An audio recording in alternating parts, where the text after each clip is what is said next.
Hello and welcome to the TechBytes audiocast. My name's Tim and I'm from the TechBytes blogazine, and with me is Dr. Roy Shestowitz from the TechBytes website. It's Friday night and I'm gonna get sauce. I fought the troll and the troll lost. I fought the troll and the troll lost. He tried to boss me and was outbossed. I fought the troll and the troll lost. I fought the troll and the troll lost. Underneath his creeper bridge, hoping goats will cross. Quoting Ashcroft and Tom Ridge, I fought the troll and the... So welcome to episode 5. We'll kick off and get straight into the show. Today we've got quite a few topics to talk about. We're going to be having a look at F# and how it's been picked up by Mono. We're going to be looking at Windows Phone 7, which is apparently the talk of the town at the moment, if you listen to some advocates.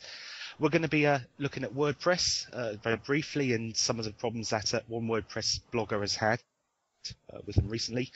And we're going to be looking at uTorrent and a couple of other copyright issues, as well as the game Urban Terror, which is moving away from open source. So we'll start with the show. And Roy, hello there, and I'll put it straight over to you for your first topic of the day.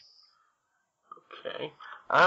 We haven't had much news in general. I know a few of our listeners have been expecting to try and find a very compressed overview of Linux news, but I think the past week I did try to find Linux news, only to find mostly things to do with free software and to do with things outside of the realms of the operating system. I found that's to do with copyrights, which is less interesting. The controversy around Ubuntu is kind of, I don't know, it's still around, and it's really the main thing people talk about. And I think it's quite a danger when every person who distributes and works and codes on some distribution sees that this company takes up all the attention. And even Fedora 14, which was released only over a week ago, has still got some people reviewing it, but it's no longer a distribution that's kind of leading the news. The main story is to do with Red Hat Enterprise Linux 6, which was released on I think it was released yesterday actually. And that's pretty major, probably not for the home users and people who listen to the show unless they work in some server room or they work on one of the clones of this distribution. So, Well, what we'll do now, I've got a couple of topics that I'm going to cover. So I'll have a look at my first one, and I'll pick one completely at random, no particular order. Windows Phone 7 versus Android. This is a article written by a chap called Matthew Miller, and he's from ZDNet, and he's taken the opportunity to look at Windows Phone 7 and Android and do a comparison. Now, the interesting thing about this article was more the shortcomings, or what he has described as the shortcomings of Windows Phone 7. And I'll just read his list of what he's noted so far. No multitasking, results in lots of reloading. No cut, copy, and paste. I'll come back to that at the end. No custom ringtone capability. Limited customizing on the start screen, and lack of some key apps. And he's talking Kindle type, podcatcher type applications. He says that the Office apps are pretty limited, and lock into Zoom software, and lack of tethering support as the main sort of bugbear is that he cites with Windows Phone 7. Now, the reason I bring this up, at the moment, we've got a lot of excitement, or alleged excitement, about Windows Phone 7.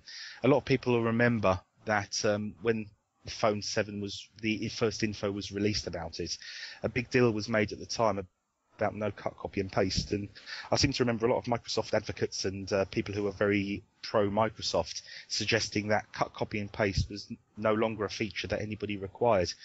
Yet now we see that Microsoft allegedly is going to be including it with the next version of Windows Phone 7 when they upgrade the firmware or whatever, or the operating system of the phone.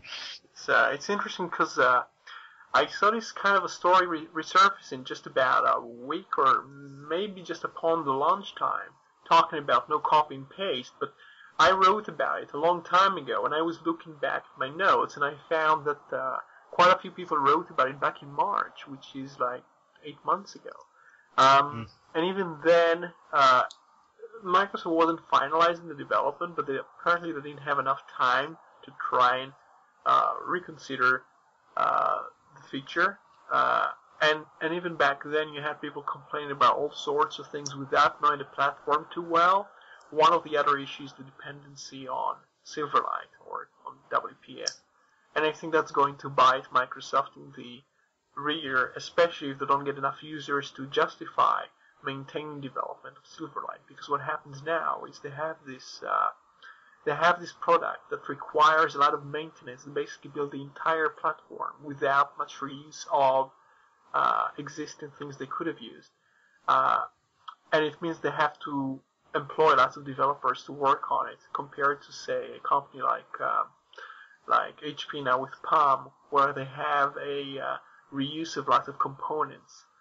So yeah, I think we probably will get to it later, but it doesn't seem to be doing too well, the phone so far. I mean, this list of things that are alleged missing. I mean, we have to be clear that I certainly haven't looked at one of these Windows Phone 7 in the flesh, and obviously a lot of us are dependent on on reading what other people are writing about the lack of features. But what we'll say is this: you look down this list, and it's not being it's more of a good sign of how well it shows how well or how good Android is. I mean, you look at things like no cut, copy and paste. Well, that goes without saying. That's obviously available on an Android smartphone. No custom ringtone capability. I mean, that to me is a pretty simple, pretty basic requirement of anybody who wants to personalize a phone. Lack of tethering support. Again, it's one of the things accepted as standard. Recently, I was at a meeting, and we didn't have any Wi-Fi in the meeting room, and there was quite a few people with laptops, and I was able to switch my Android phone to be a Wi-Fi hotspot, and everybody could connect to it, albeit obviously it was rather slow because I had 6 or 7 users trying to use it at the same time. But it's just this whole list of sort of cons of the Microsoft Windows Phone 7 is really an advert for Android, and shows actually how much freedom the user gets. And I think if ever people needed to be shown how harmful certain locked-in systems can be, I think this list really is a rather sad indictment of Windows Phone 7 and how you can be locked into the Zoom software. Again, no choice. Lack of ability to capture screenshots of the phone. These are really basic things that people would take for granted on something that they've bought and taken home and want to make their own. And Microsoft makes a very big deal about how it's, I think it was delightfully yours, I think was the term they used, or delightfully mine. I could be wrong, but they had some sort of catchphrase for this. And all these points just further reinforce that really it's not, you can't at the moment personalize it. Of course, this ZDNet article could be completely wrong, and Matthew Miller could be making it up. I'm sure that's not the case, and I'm sure these things don't exist. I just can't sleep. Very fast, though. I understand that the point of view, the angle of the marketing of this phone is so-called simplicity or having no features. The way Microsoft develops this thing, it's very immature, and they don't have the market behind them. And if you look back at Android 1.0, or if you look at the first iPhone, they didn't have many features either. But as they built the market share, they had justification for developing these phone platforms a lot more. But what happens with Microsoft, they try to encourage people to think, well, you don't want all these features, it's a bad thing. Basically, if you don't like phones, and if you don't like options and power, well, choose our phone because it's a lot more, immature.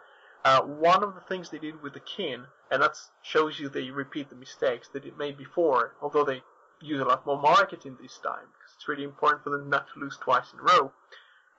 They previously tried to say that the phone was for young people. Now, what does it mean for young people? I'm not exactly sure, and they weren't so sure either. So they tried to approach the audience of young people. They tried to go to concerts, to magazines of children, and the way they would show the use of the phones, it would be things like MySpace or Facebook and things like that, and try to say, well, this is the phone if you want to use Facebook, and that's the way they would advertise the thing. Now, in reality, you don't have to have different phones for different ages. You might have different applications or different use cases for them, but you don't need a different form factor.